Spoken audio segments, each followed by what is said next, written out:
लक्ष्मण जी की वंदना, भारत जी की वंदना, अंजना के नंदना की बार बार वंदना, अंजना के नंदना की बार बार वंदना। मधुर मधुर नाम सीताराम सीताराम, मधुर मधुर नाम सीताराम सीताराम। बोले सियापति रामचंद्र भगवान की जय। श्री रामचरितमानस से प्रसंग चल रहा था। हनुमान जी सीता जी की खोज करके राम जी के पास आए हैं। राम जी बड़े प्रसन्न हैं और हनुमान जी राम जी के चरणों में पड़े हुए। पवन नंदन को प्रभु चरणों से उठा करके अपने हृदय से लगाना चाहते, किंतु प्रेम मगन आंजने उठने के लिए प्रस्तुत नहीं। आंजने को उठाने की चेष्टा करते हुए प्रभु का कर कमल बार बार मारुति अर्थात हनुमान जी के मस्तक पर जाता। उनकी इस दशा का स्मरण कर भगवान शिव प्रेम समुद्र में डूब जाते हैं और कुछ समय के लिए कथा भी रुक जाती।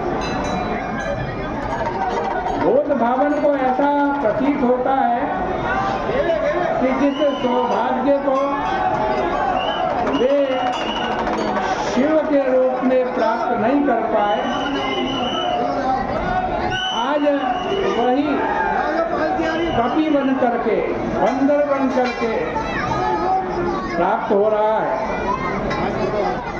उन क्षणों में उन्हें प्रभु की बाल्यावस्था की उस झांकी का स्मरण हो जाता है शंकर जी को, जब वे ज्योतिषी के रूप में प्रभु का दर्शन पाने के लिए अयोध्या गए थे।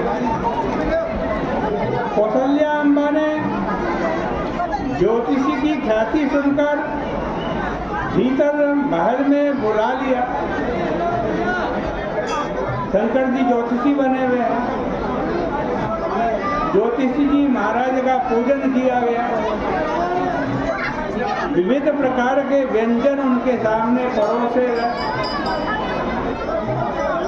श्याम शिशु का उन्होंने जो ज्योतिष के अनुसार फल बताया, उससे कौशल्या अम्बा को अपार आनंद की अनुभूति हुई। उन्होंने ज्योतिषी को पुष्कल दक्षिणा दी, किंतु ज्योतिषी उस दक्षिणा से वंचित रहे जिसे वो पाने के लिए यहाँ आए थे। क्यों आए थे? कि मैं अयोध्या में जाऊंगा, माता कौशल्या राम जी को लेकर के आएंगी और हस्त रेखा देखने के लिए वो उस शिशु को अर्थात राम जी को मेरी गोदी में दे देंगे। हम उनको गोदी में ले लेंगे, इसी बहाने उन राम जी के चरण स्पर्श का सौभाग्य प्राप्त हो जाएगा। किंतु माँ के सामने उनकी एक न चली। कौशल्या माता ने इसी भय से बालक को शिव की गोद में नहीं दिया कि ये क्षत्रिय बालक है, और क्षत्रिय बालक के जो चरण हैं वो कहीं पूज्य ज्योतिषी के शरीर को न छू ले। वे स्वयं गोद में लेकर सामने बैठ गए और भगवान शिव को प्रभु के केवल कर कमल यानी हाथ रूपी कमल का स्पर्श ही, उसके स्पर्श का ही सौभाग्य प्राप्त होगा। और इतना ही नहीं,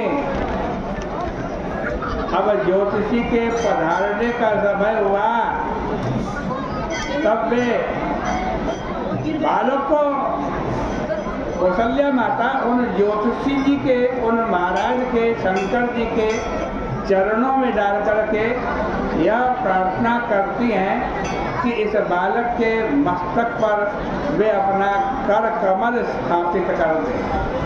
शंकर जी को बाध्य होकर माँ की आकांक्षा को पूर्ण करना पड़ा।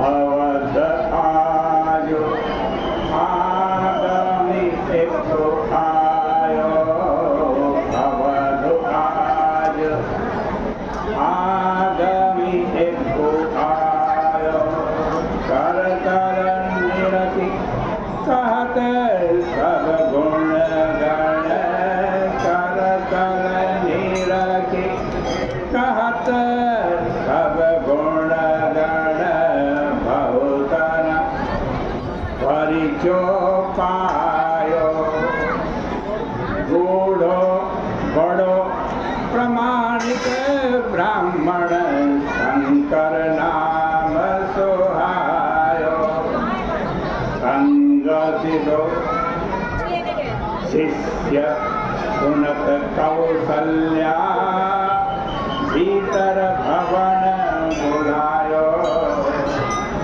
आय पठार ओ दीदियो आसन, असन बसन पहिरायो, मेले चरण चारो धरियो, सुत माथे हाथ दिवायो, नख शिख बाल बिलोकी विप्रतनो, पुलक नयन जल छायो, लई लई बोल कमल कर निरखत, और प्रमोद न अमायो, जन्म प्रसंग कहो कौशिक मिश सिया, स्वयं वर गायो, राम भरत रिपु पवन लखन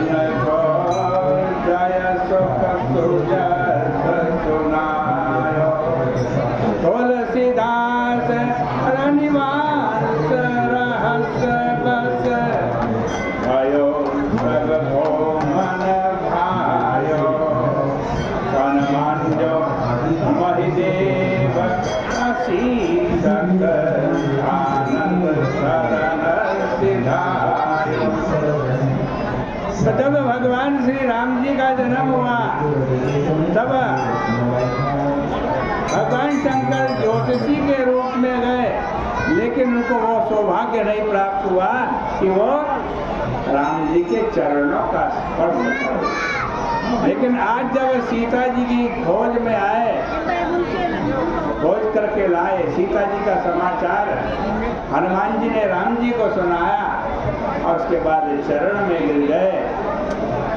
राम जी बार बार उनको अपने चरणों से उठाकर हृदय में लगाना चाहते हैं, लेकिन हनुमान जी तो चरणों को छोड़ने के लिए तैयार नहीं है।